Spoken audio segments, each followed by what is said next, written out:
Hello students, welcome to my channel. आज इस video में मैं आपके साथ डिस्कस कर रही हूँ how to do effective self study.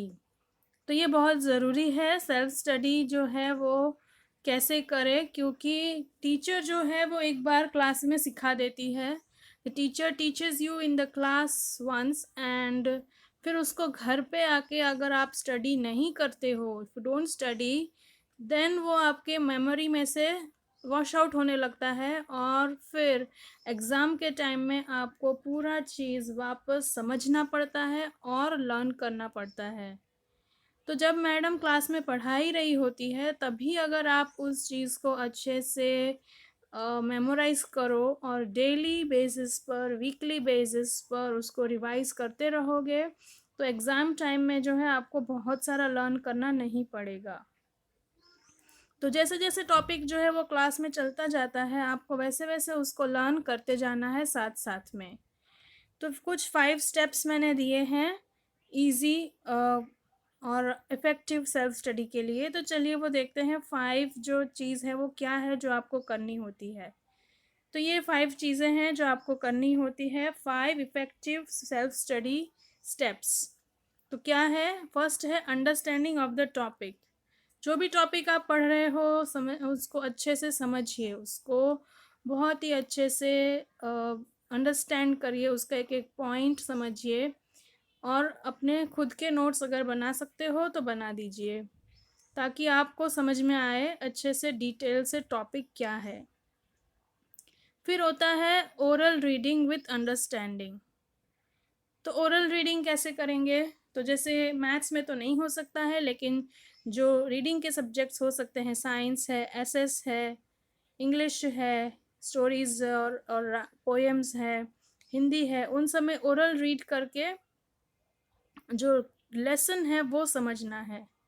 जो हमारा लेसन है, चैप्टर है, उसको समझना है अच्छे से और रीडिंग प्रैक्टिस करना है उसका, अगर लैंग्वेज है तो, और साइंस का भी। और जो कुछ टर्मिनोलॉजीज़ होती है, जैसे साइंस में कुछ टर्मिनोलॉजीज़ होती है जो ही हो वही हमें यूज़ करना पड़ता है, तो वो सबका ओरल प्रैक्टिस हमें होना चाहिए, कैसे यूज़ करना है उसको। तो और जब रीड करेंगे, ओरल रीडिंग करेंगे, तब उसको अंडरस्टैंड करके रीड करना है। चैप्टर मेन तो रीड करना है। या रेफरेंस बुक अगर आपके पास है, अगर आप हायर स्टैंडर्ड्स में हैं तो रेफरेंस बुक्स भी होती है, तो डिफरेंट डिफरेंट रेफरेंस बुक्स को भी ओरल रीडिंग करके समझ के रीड करना है। जितना ज़्यादा रीडिंग करेंगे उतना ज़्यादा टॉपिक जो है वो आपको क्लियर होगा। नेक्स्ट पॉइंट आता है seeing and reading and then speaking without seeing. जो आंसर आप लर्न कर रहे हो उसको आप देख के पहले 5 टाइम 6 टाइम बोले, फिर बुक बंद करके देखे बगैर, बिना, without seeing, just speak it. और तो इसको बोलते हैं मेमोराइजेशन करना। तो अगर आप देख के बोलेंगे और फिर बंद करके बिना देखे बोलेंगे तो आपको समझ में आएगा कि आपको कितना याद रहा है। जो भी मिस्टेक होती है वो वापस देखना है, वापस रीड करना है, लर्न करना है, 5 6 टाइम्स बोलना है, वापस देखे बगैर बोलना है एक बार पूरा आंसर। जब आप बोल लेते हो विदाउट सीइंग, तब आपको उसको लिखना है, राइट विदाउट सीइंग।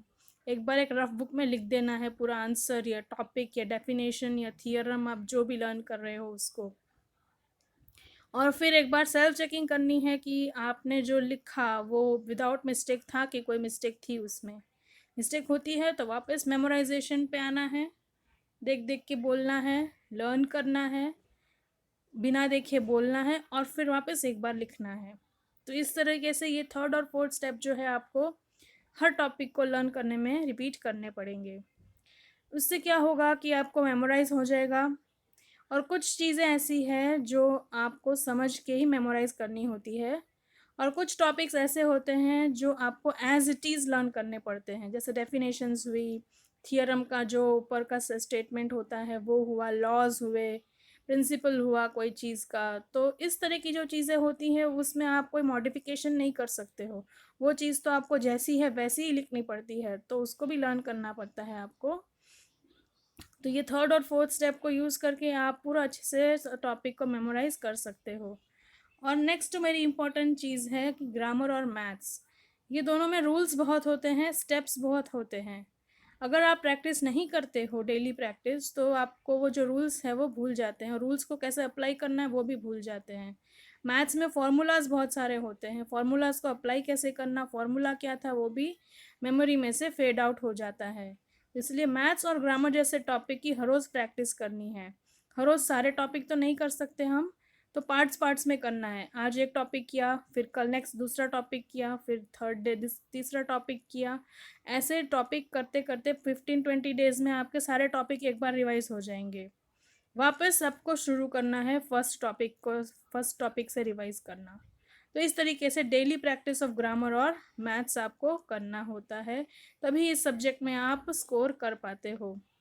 क्योंकि मैथ्स में फॉर्मूला होता है, प्लस माइनस साइन का जो रूल्स होता है वो होते हैं, बहुत सारे रूल्स होते हैं मैथ्स में।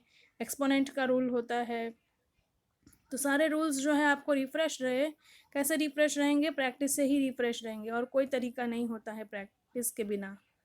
तो ग्रामर और मैथ्स, तो इस तरीके से आपको जो है अपनी सेल्फ स्टडी हर एक टॉपिक की, हर एक सब्जेक्ट की इस तरीके से करनी होती है। और दूसरा है कि जब आपने पूरा जो टॉपिक है आपका अच्छे से रिवाइज कर लिया है, 5-6 चैप्टर अच्छे से हो गए हैं, तो एक टेस्ट देना, अपना सेल्फ टेस्ट दे, या फिर जो ऑलरेडी अवेलेबल पेपर्स होते हैं, ओल्ड पेपर्स, उसमें से टेस्ट दे, अपने आप के लिए एक टेस्ट ले, ताकि आपको पता चले कि आपने जो लर्न किया है वो कितना आपको याद रहा है और आप कितना स्कोर कर पाते हो। तो आई होप आपको ये जो वीडियो है वो यूज़फुल लगेगा। 5 effective ways of self study. अगर ये सेल्फ स्टडी आप अच्छे से कर सकते हो, अगर आपको ये यूज़फुल लगता है वीडियो, तो मेरा चैनल को लाइक करिए, शेयर करिए, सब्सक्राइब करिए। Thank you and thanks for watching.